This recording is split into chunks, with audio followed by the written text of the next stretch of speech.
Hello, everybody, and welcome to Dynamite After Dark. I'm your host, Zanman Shane Sabunia, along with my good buddy, the Honorable Jeff. Hello.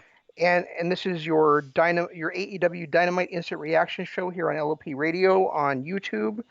If you're listening to it later, you're probably on Red Circle, and you're also listening to us on the Kingdom of Honor live stream on YouTube as well. So welcome all of you, however you're listening. Thank you for making us a part of your night tonight. And it's so weird, Jeff, because I am sitting in my house, like I'm feeling better now that the lights off and the dogs aren't laying on me anymore, but I was roasting the whole night. Oh, I And don't. yet and yet watching AEW Dynamite, I thought hell had fucking frozen over because Sean Spears actually did something to entertain the hell out of me tonight. Right. I was kind of wondering how you were going to do that. When that SSN came up, the first thing I thought of was the RNN from Randy Orton before he joined Legacy when he would break into the broadcast for his medical updates. Yeah, the Randy Uh, News Network. Yep. yeah, and that's what in my eyes got Randy Orton over to begin with. And Yep. to see Sean Spears pull that out, I was highly entertained by that. And Spears did it even. I mean, he and when Randy did, he was like standing up. He was in a polo shirt, all that kind of stuff. Right. And Spears was actually looked like an anchor Yep. tonight, sitting My at a desk and the suit on and all My that stuff. favorite part of the whole thing was when he goes, "I'm Sean Spears," and then did that really cheesy grin like a Yeah, newscaster does. I was when I saw that I laughed out loud. I was yeah, like, "This is the greatest thing Sean Spears has ever done." yeah. It really was great. And if he keeps doing stuff like this, I might actually get on board with Sean Spears for the first time Well, ever. and it's funny because we were talking last night about go home shows. I feel like I saw a much better go home show on that pay-per-view we watched than I did tonight. I mean, I get it, they did what they could with what they had. Um, But I'm over the whole teasing Hangman Page leaving the elite crap and then always coming to their rescue. I'm not because we haven't seen a payoff on it yet. So I mean, We still haven't just seen a payoff on Jake versus Hangman, and that was a year ago. yeah. But guess what? I was bitching 2 weeks ago about how um, the faces always let Inner Circle beat them down, and you're like, well, we haven't seen the Inner Circle. They got to reestablish them. Well, they got to reestablish the stuff with Hangman Page too, because we haven't seen him on the screen for 3 months either. Yeah, I So don't know. I think you I'm can you just can't have over it. you can't have it both ways, my friend. You just can't. I can. I can and I will. I don't know. I'm just over the whole Hangman turning heel thing because it just doesn't make sense in his storyline and everything going on. And they keep teasing that Hangman's going to be the heel, but I mean, I guess we'll see when live crowds come back how they react. But he, going into this whole pandemic, was the most over guy on the company. Well, that's the thing, though. You and I have talked about this before. Is that's a weird dynamic where um, the announcers keep teasing it that way, but if you actually watch what's going on, nobody in the right mind could actually think that's what's going on. You wouldn't think so. I mean, nobody. I mean, I have not seen once Hangman turn on the Elite. He's been mad at Matt Jackson, and that's it. He teased that turn at Revolution, That's right, he did. Okay. but other than that, he's been really on the up and up. It's been the Young Bucks who have been playing the heel throughout this whole thing, calling him a jobber and telling him that he never would have amounted to anything if it wasn't for them and all that stuff. Yeah, that's true. That's very true. But I mean, I'm not. I would agree with you if that had actually been going on for the last 3 months, but since we haven't seen him for I'm saying 3 months, but I'll say 2.5, 3 months, whatever time it's been. We haven't even seen Hangman Page, so I think they have to reestablish the fact that yeah, just because he's been sitting at home doesn't mean that he's forgotten that he has issues with these guys. That he has issues with the Bucks. That's the problem. The only people he has issues with are the Bucks. He doesn't have issues with Omega. He doesn't have issues with Matt Hardy, but he walks out on them too. Yeah, but even back then he still did the same thing. I mean, he would still like come out help Kenny and then walk off by himself. Right. So I mean, it's not like they're doing anything new. They're just and but they still have to like resolve what this actually is. So I like how they did what they did. I didn't realize that arena they were in was um, attached to the football field. I had no clue. Oh, you didn't? Yeah, No, I knew that. I had no clue, and to have him, yeah, I like how they had all 10 of them out in that area to stay under the not more than 10 people gathering thing. Yeah. Because if they had had that whole little thing happen in the arena, there would have been way too many people involved. I think it's funny they said there was going to be a ring at the 50-yard line. I really did not expect there to be a ring at all. I thought there was going to be fighting in the entire arena. I mean, either way is fine. I think that these are all 10 of these guys are very talented, very creative guys. So I think that they're going to do a great job using that space to make like an incredible spectacle of a match. But I really did not expect there to be a ring set up there. My only thing with it is with unless there are five different referees, how can you have a falls count on anywhere match? And in a match like this, how are you going to do a falls count anywhere match when there's a possibility of five separate people pinning somebody else? Well, they'll have the referee driving around on a golf cart trying to catch up to Well, yeah, but I'm just saying a falls count anywhere match doesn't make sense in this environment because there's so many people involved in it. It's like you could have four guys fighting and one guy way on the other side of the stadium hits his finisher and the match is over, while the other eight guys are still fighting. Yeah, but there might still be rules where the legal guy has to be the one that gets the pin. Who's going to be the legal guy? I mean, it's obviously going to be just a brawl. I think, I No, mean, yeah, I mean, I see what you're saying, but they also said there was going to be a ring and stuff, so I'm assuming there's going to be some kind of structure involved at some point to start, at least to start the match. well, that's what I'm saying is I wish what they would have done instead is that you have to pin your opponent in the middle of the ring, not a falls count anywhere match, because then it would have taken, a little more strategy and working with your team and everything, not just five guys, fighting on other ends of the stadium. Or they could just have just had it like be just a brawl and not even worry about who pinfalls or submissions. Right, that would have been an even better, stipulation. Yeah, Just five guys beating the hell out of five other guys until five guys can't stand up. this is actually kind of match where maybe that thing they tried at um, Full Gear with having the judges would make sense. Yeah, Like have it go like 30 minutes and then the judges just pick like who they felt like won after those 30 minutes. yeah, that would have made more sense. I don't like the whole false count anywhere stipulation, but the rest of it is it's intriguing. It's gonna with that kind of space, it's going to be really intriguing to see who's gonna or how it's gonna be able to play out. How many cameras are they gonna have? How are they gonna set this up so that we can see them everywhere? And it's gonna be really really fun to watch. Yeah. Um, can I just go on the record and say that I like PNP better than I ever liked LAX as characters? Yeah, I will agree with you 100%. I think there's something about Ortiz now. Is this or is it Santana? I don't know which one. The one with the afro. Is that Ortiz, Ortiz? it's Ortiz, yeah, Him yeah, being yeah. that just psychopath, there's something so fun about that. Yeah, I think Santana always looked like he was going to be the breakout star of the group, and now that Ortiz has found this character, I could easily see him being a. And not that I want these guys to break up or that they're ever going to break up, but I think that if there's going to be a breakout now, I can't even say this guy's going to be great, the other guy's not. I think Right. they're both great in different ways now. You know. I love the fact that he took that tie clip and said, "This looks like it might be worth something." Yeah, I couldn't tell what it was, but that did crack me up. It had to have been a tie clip. I don't know what it was either. I'm just assuming it was a tie clip because it looked like he Yeah, took it right off his tie.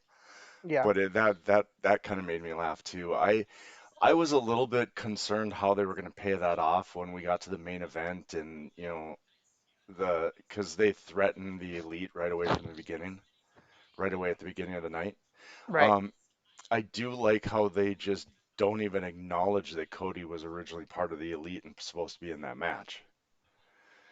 Why bother? Well, yeah, I mean he hasn't been, and we've talked about this before that he hasn't been a member of the elite for uh I don't know the entire double or not or the entire AEW run.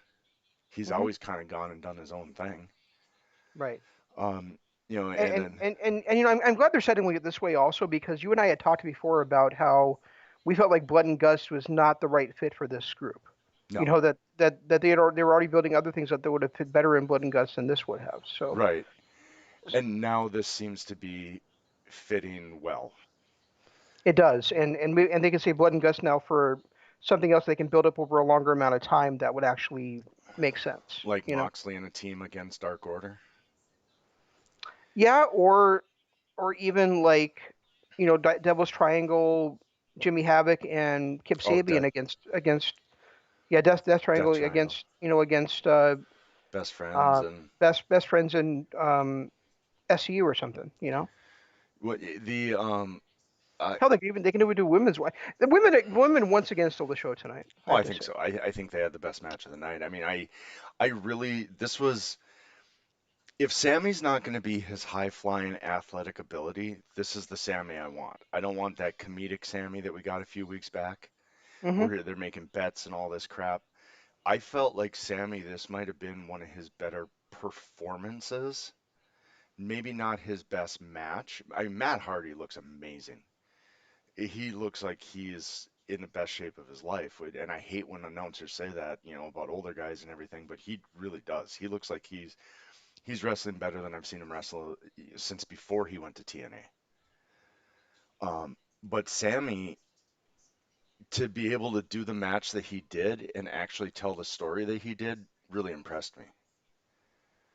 I'd love to comment on that, but I was chasing my dogs around at the time, so I really didn't see much of that match. He wasn't his high flyer self, he wasn't doing his flashy high flying moves. He was actually telling a story.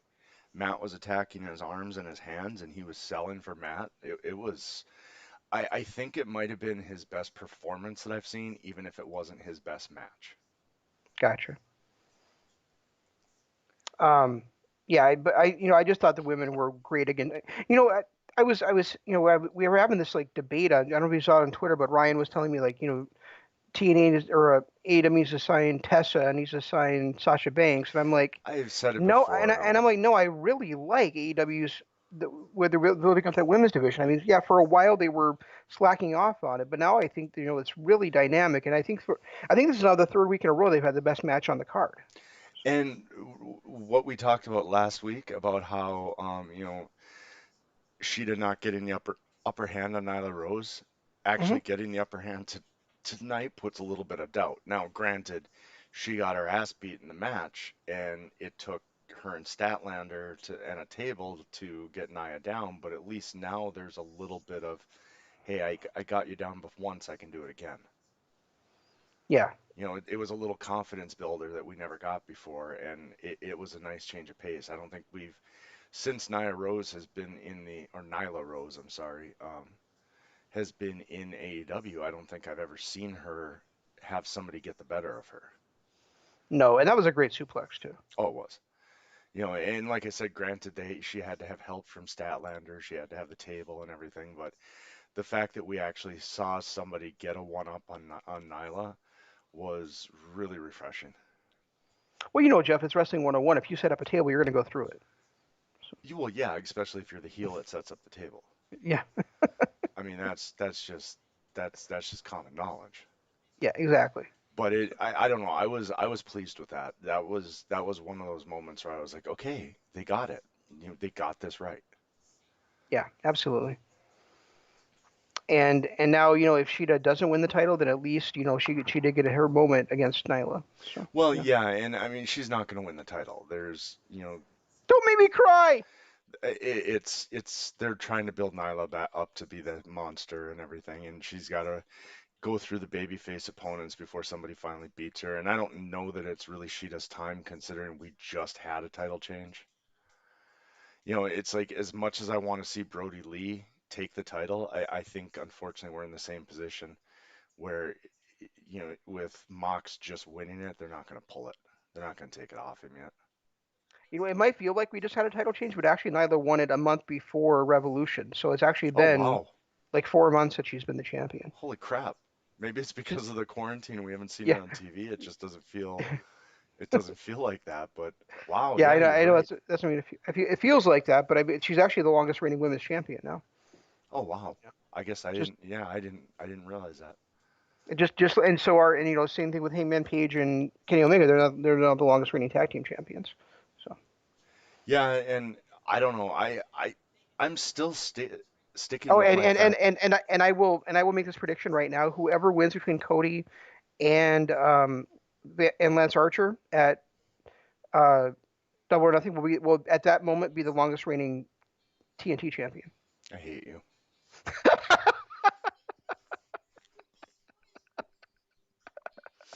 I just I just hate you. Because I beat you to it. No, because you did it. You said it. Not, I mean, it had nothing to do with beating me to it. The fact that you just said it is bad enough. Um, but I mean, and me, and I know and, I'm and, gonna and be and along those arguing. same lines, Bo was the blonde one. Yeah.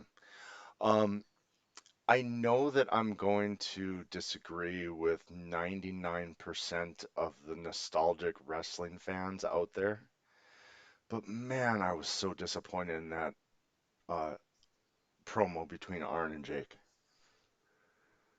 Wait, there's a promo between Arn and Jake. That must be we already dozed off. I did not see it. You didn't see them sitting across from each other at a table in the middle of the ring? No, I'm guessing that happened right after the MJF match because that's kind of when I dozed off when they went Uh, to commercial there. you didn't So miss anything, man. That was some of the most god-awful crap I've ever yeah. seen in my life. It's you had two of the greatest talkers of all time. And I guess even Mike's skills can deteriorate over time. Well, I guess we've seen that with JR, so that does make sense. But I just, I was not impressed with those two at all. They spent too much time trying to be tough guys. Jake Roberts cut off Arn in the middle of talking and said something about going to hell with him that made absolutely no sense and just kind of came out of nowhere. It was just odd. The whole thing was just odd. Well, I'm glad I missed it then. I mean, and I was so excited to see it. It was almost kind of like for some reason, I was really excited to see Pineapple Pete maybe, get a little rub from Jericho last week, not just get punked out by a back elbow. Um, and it was along that lines of I'm excited for this, but holy crap, I'm disappointed now. I totally understand. I probably would have been too. Maybe I'll try to go back and watch it sometime at some point this week. I don't even waste your time. It was so disappointing. Like I said, you had two of the greatest talkers in the history of the business. Two guys that could captivate you by not raising their voice, two guys that could cut a promo that would just make you cringe, and they just know. It was. I mean, they even brought that up in the conversation about how they're two guys that could talk with anybody and all this stuff, and I'm just like, come on, guys. And then of course it ended in true wrestling fashion, where they needed to throw the table aside, and I'm not really sure what happened or why this happened. Maybe the refs took too long to get down to the ring to get between the two of them, so the two old men didn't actually touch. But for some reason, after they stood up and Arn started coming after Jake, Roberts kind of awkwardly grabbed Tony Schiavone and shuffled him towards Arn Anderson. Oh, interesting. It was a really, really weird spot. It was, and then, shortly after that, the referees actually get down there. So I don't know if maybe the referees missed their cue and they didn't get down there quick enough, or what had happened. But it was another awkward spot. Well, speaking of um, disappointing fans of old time sports, combat sports. I was a big boxing fan. I still am. Oh my Occasionally when God. I throw in a match, I see a good fight, I'm excited about it. But really, I'm supposed to get excited for Mike Tyson, who has not been relevant since he bit the ear of Evander Holyfield, or maybe even since he raped Robin Givens.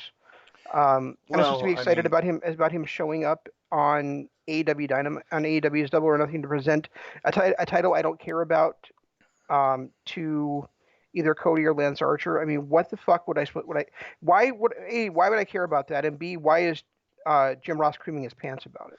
Why are they treating Mike Tyson like this is 1993? And he just beat. It's before he lost even Buster Douglas. I mean, they're treating him like he's still a such a big deal that he is still the heavyweight champion at his prime. It's really just it was annoying listening to them talk about Mike Tyson and the way they sold him, and it's like they would have gotten more, I guess, enjoyment if they'd said it was Magic Johnson that was doing it. Yeah, You know, it, probably. it just At least he's recently been in the news as being the owner, one of the owners of the Lakers. You know, so well, Mike Tyson, the last time Mike Tyson did anything that anybody talked about, period, was his guest spot in The Hangover. And what was that, 2011? something like that. Yeah. I mean, that was the last time that I remember, anybody having any kind of buzz about Mike Tyson. You know, and you know what? I'm sorry. I know I'm going to change the subject and be somber for a moment, but I just mentioned the Lakers, and that made me think of Kobe Bryant, which made me think of Shad Gaspard. So Oh, I wow, want, yeah. I just want to say, we were big Crime Time fans. You know, we really enjoyed their gimmick, we enjoyed their stuff. But even if we hadn't, my heart goes out to the family of Shad Gaspard. And it was odd because we were just talking about those two. We were, yeah, just a week ago. And to hear what happened yesterday, the fact that he got caught in that riptide, and then they called off the search and then found his body this morning. I was floored by it. So yeah, it's a sad day. Yeah, I mean, great that they were able to rescue his son, but too bad about Shad and I mean that I don't know what else to say, but I do want to acknowledge that it happened, and that it's too bad. So, I concur. well, I hope I, so. I don't know what else to say. I mean, I don't want to turn it into a tribute show, but I enjoyed Chad's work. I enjoyed his time with his run with Crime Time. I wish that he had gotten a better run after they broke up, but unfortunately he didn't. And it is sad that to lose anybody, and especially the way he did. Uh, Thankfully, they were able to rescue his son. But it was kind of a surreal moment, especially considering I hadn't talked about him or JTG in, God, I'd say probably a decade, and then we just talked about him last week. Yeah, I hope we didn't curse him. I hope not. If I am, I'm never bringing up anybody again. Well, um, you know, I, I don't know how to. It's hard to move on from that, but let's move on to John Moxley versus Brody Lee because I thought I thought Brody Lee walking out with that world championship made me think like he should always hold that title. Just Yeah, the way he holds it like that, it brings so much prestige to it, in my opinion. well, he holds it like Nick Aldis holds the NWA belt, the 10 Yep. pounds of gold, and it's like he's making it a big deal. It's not like that's one thing that has always annoyed me. People like Raven, the way he always wore it around his neck, or what did Bray do with it? Wasn't he wearing it around his face like a face mask? Yes. That's to me that's disrespectful. You should be showing it off. Even the draping it over the shoulder to walk it down the ring kind of bothers me a little bit. I used to hate when Austin used to drag it. It's the most prestigious thing in the world, and you're treating it like it's just a chain necklace. I wonder how he would have felt about Nigel McGuinness with the way he brought it to the ring. Then I haven't seen it yet, but I'm sure when I do, I'll have thoughts. he wore it backwards, so Yeah. that he wore it, with the like the world championship facing the audience because then he wanted to basically to have the rest of the fans to to see his ass because he hated all of them basically. So Oh, okay. Yeah. I mean, that's a heel move. I don't have as big a problem as that. It doesn't seem as disrespectful. I mean, even carrying it over your shoulder, I guess that was a little too far. There's nothing disrespectful about that. But when you're wearing it like a face mask or, Jeff Hardy used to do that too, where he'd wear it around his neck. Hmm. or dragging it on the ground behind you like The Rock used to do with the IC belt. Um, that kind of disrespect just bothers me. Didn't Lay Cool you do it do something weird with it too, like wear it They like a cut it. sling almost? Nope, they cut it in half. I know they did that, but I thought they okay. That's all they did. All right. As far as I know, well, they cut it in half and then wore it like a sling because they only had half of it. Oh, okay. There we go. That's what I was Um, thinking. and that was I didn't have as big an issue with that because that was fitting the storyline, the fact that they were both champions, not just one of them being a champ and all that. Right. Okay. Um, Somebody else used to wear it backwards too, and I can't remember. But I remember not having a real issue with that one either. Was it AJ? I don't remember AJ wearing it backwards. I'm not saying he didn't. It might have been an X Division. I think it was an X Division person that used to wear it backwards, and I remember not having an issue with that. It's just when they wear it like it's a necklace and drag it that I have issues with it. And that's why I like Brody Lee and Nick Aldis, the way that they hold it, the way that they present it, it just seems like a big deal. My only issue right now with Dark Order is that the entire faction doesn't seem like a big deal.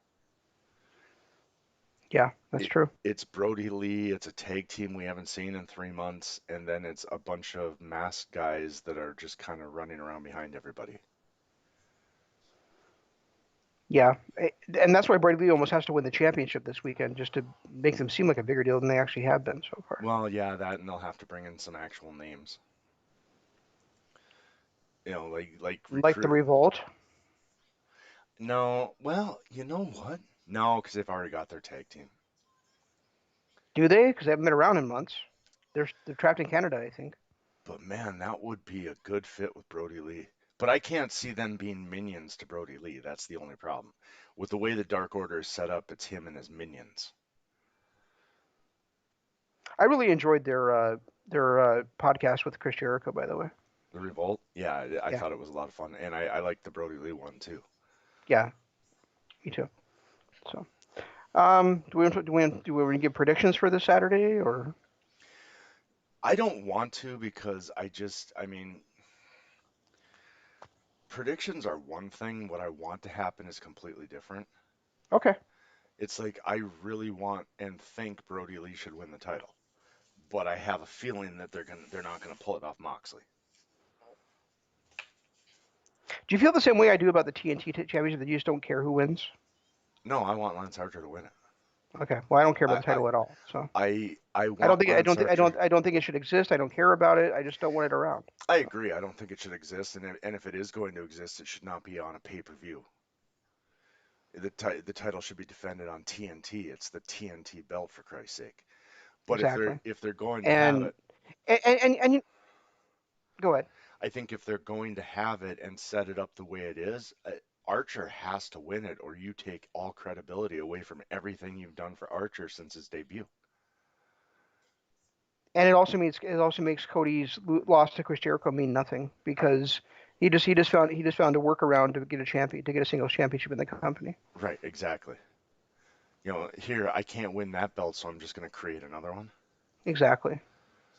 And it's again too. I mean, the fact that neither here or Archer or Brandy were on this episode, even in a vignette, was really tough to digest. Because here you are trying to make this title matter. This is a feud that's been building for months, and the fact that none of them were even involved in a vignette was not a real good way to sell the match. Very true. Um, so without giving like match predictions, another thing I want to say is that I feel like MJF taking on Jungle Boy smells an awful lot like it's going to turn into a tag team match. You think they would go that cheesy route on a pay-per-view? I kind of feel that way. I kind of feel like God, I they've been hope setting up not. because they've been setting up Wardlow and Luchasaurus for weeks. Um, Jungle Boy versus MJF just is a weird matchup to me. So to me, it feels like it's going to end up being MJF and Wardlow versus Jungle Boy and Luchasaurus. See, and I don't have a problem with the Jungle Boy because it to me it's like you're getting a preview of the future. These are the, I don't have a problem with it. I just feel like it kind of came out of nowhere.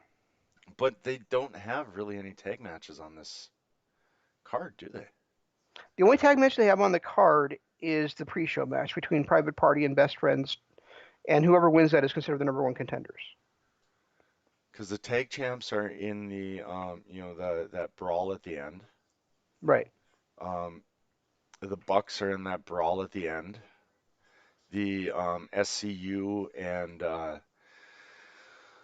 one other tag team is in that ladder match, or is it just SCU that is? Um, it's just let's see, it's Frankie Kazarian, And Scorpio Scorpio Sky. Sky, and Ray Phoenix are in there. And yep, so there's two tag teams that are gone, and then you Oh, got. oh, oh, Luchasaurus is in that match too. So maybe I'm wrong about it becoming a tag match.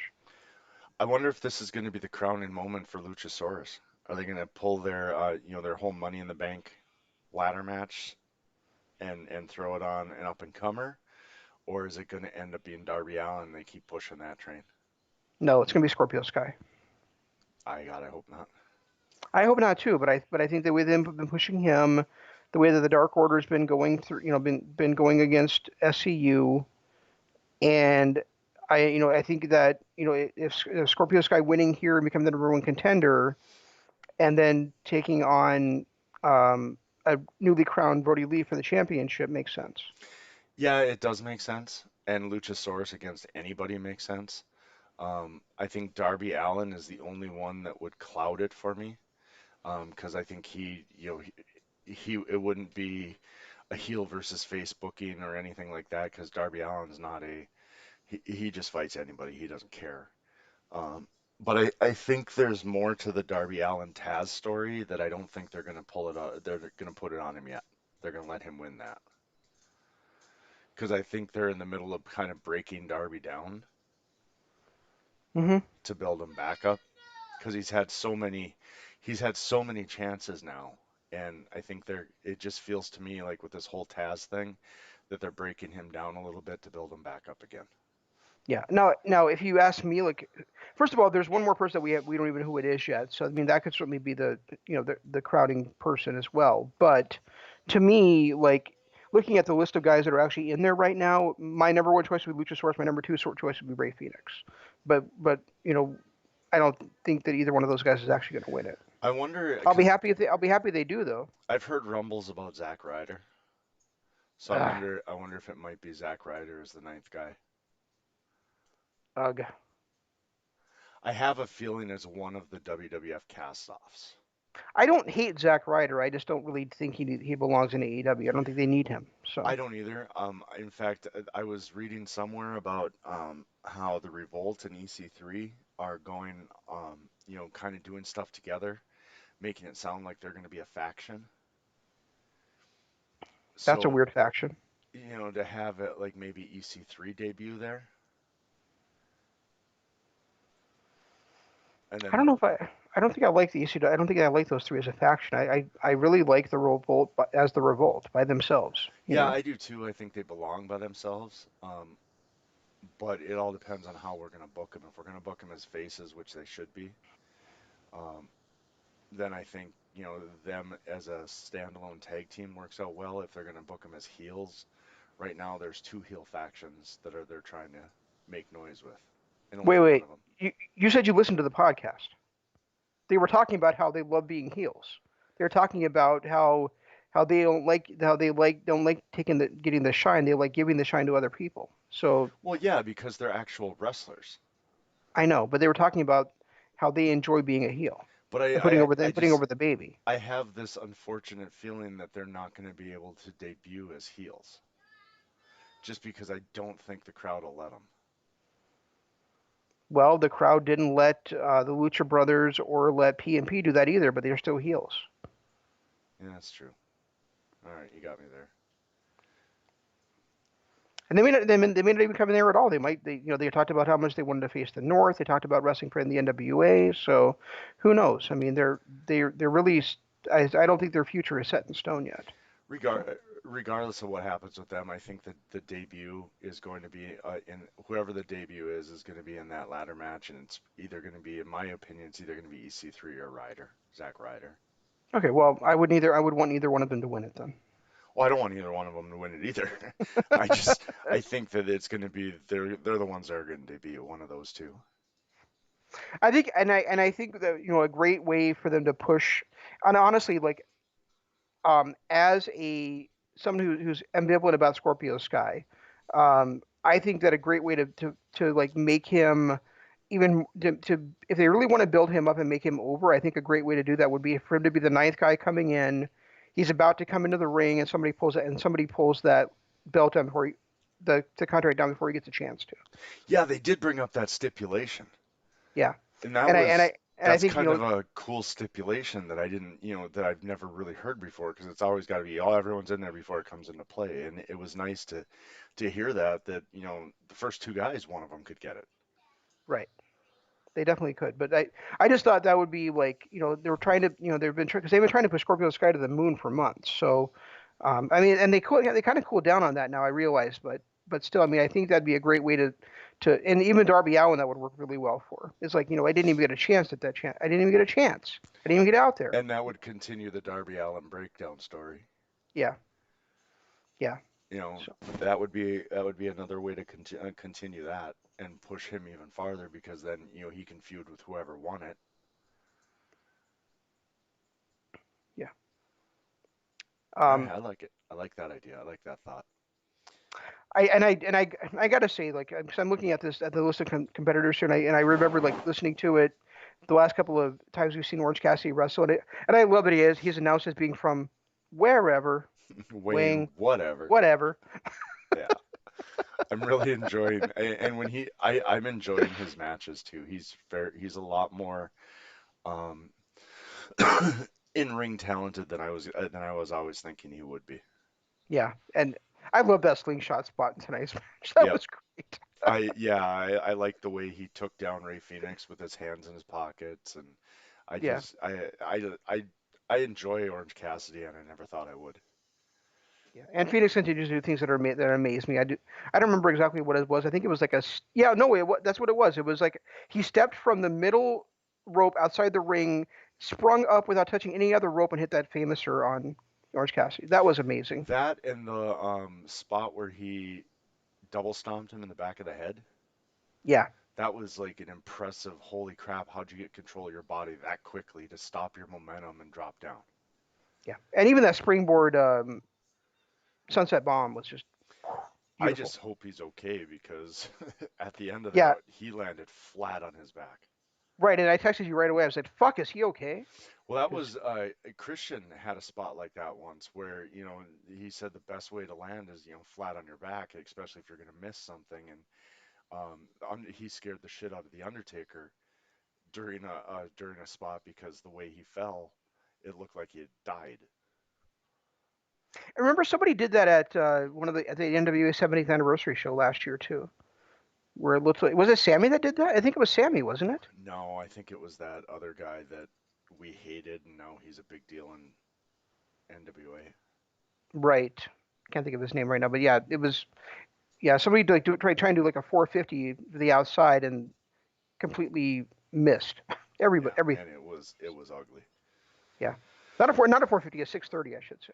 So yeah. Then it might have been Sammy because I think Sammy's the one that does the 630, but I don't remember Sammy missing that badly. I'm almost positive it was that other guy, and I can't think of his name now, but the guy that came out and he cut that promo about how he's the greatest ever. Yeah, Ricky Starks, right? Yep, yeah, and Yeah. now he's actually a big deal in NWA. Right, I liked him better. I liked him better in the NWA shows. The few NWA impact or what's it called? Anyway, the NWA show that I saw NWA that I Power. Power, yeah, that I liked him in the 70th anniversary show for sure. Right. So Okay. Well, I mean, as far as predictions go, you don't want to do them, so that's fine. yeah, I don't want to do them just because I think predictions are going to go against everything I want to see, and I don't want to ruin it because I still want to cheer for. I want Brody to win it. I want Sheeta to win it. I think Sheeta's the most talented person on the roster. and I'd like to see her get a little run with it. Yep. Um, I want to see this. I don't. I don't think in the main event there's a payoff. There's a heel comeuppance coming because I don't think the inner circle's time is done. So I think it's smart for the inner circle to stand tall at the end of it and maybe finally get the heel turn by the Bucks or whoever's going to do their heel turn and put an end to that storyline. Well, if that happens, it's going to be because they set something up to make it look like Page wasn't there for his team. Oh yeah, that I mean, because that's the way they're teasing it. But Yeah. I want it to be, I think storyline wise, it makes sense for the inner circle to win. Just for the power of the company, for the ways that the stories are being built, and I think we need a payoff to this Adam Page thing. So either the Bucks turn heel or they pull the trigger and turn Page heel, something. But something's got to end that storyline because I'm over it. That's been going on for over a year now. It's not been over a year. It's been close to a year. It's been since October of last year. That's when Dynamite started. So 8 months. It's been going on too damn long.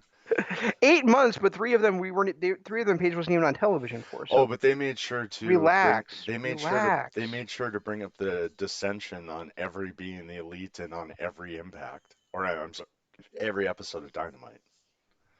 So on this card, these are the singles matches we have. We have Cody versus Lance Archer. We have MGF versus Jungle Boy. We have Jon Moxley versus Brody Lee.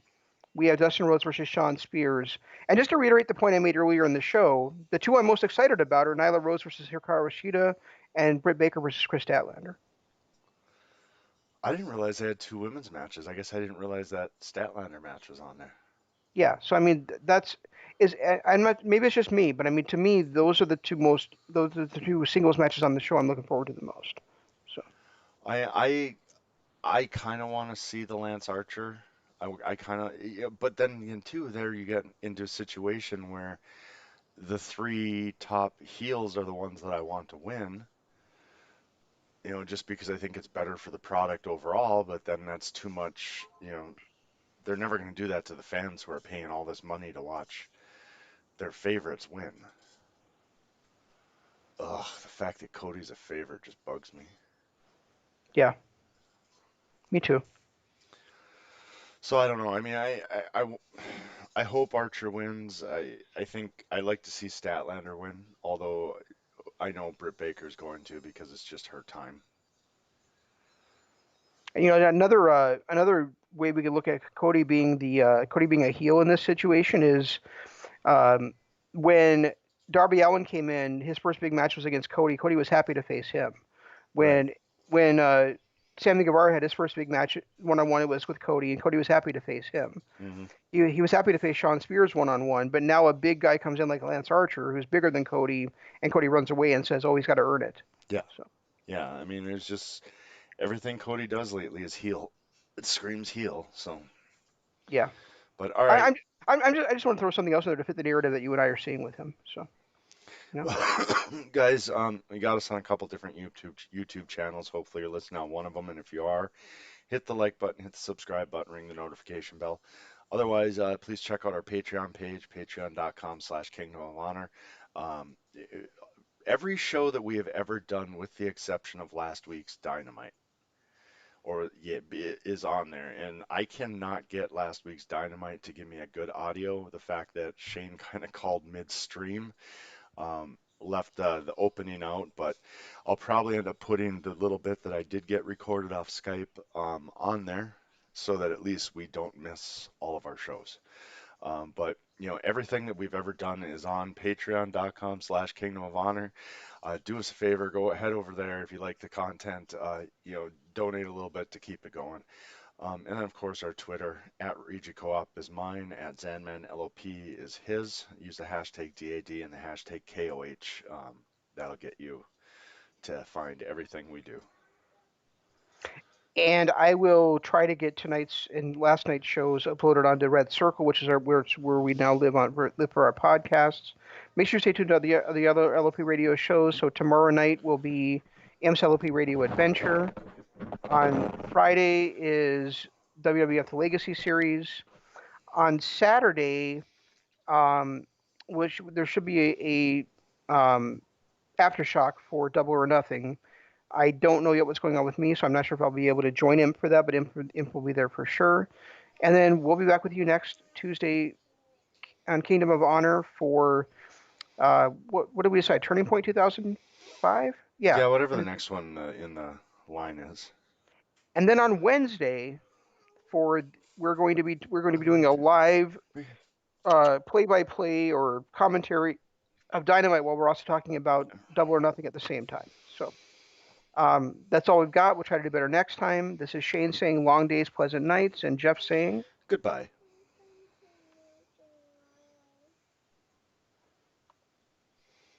All right. Just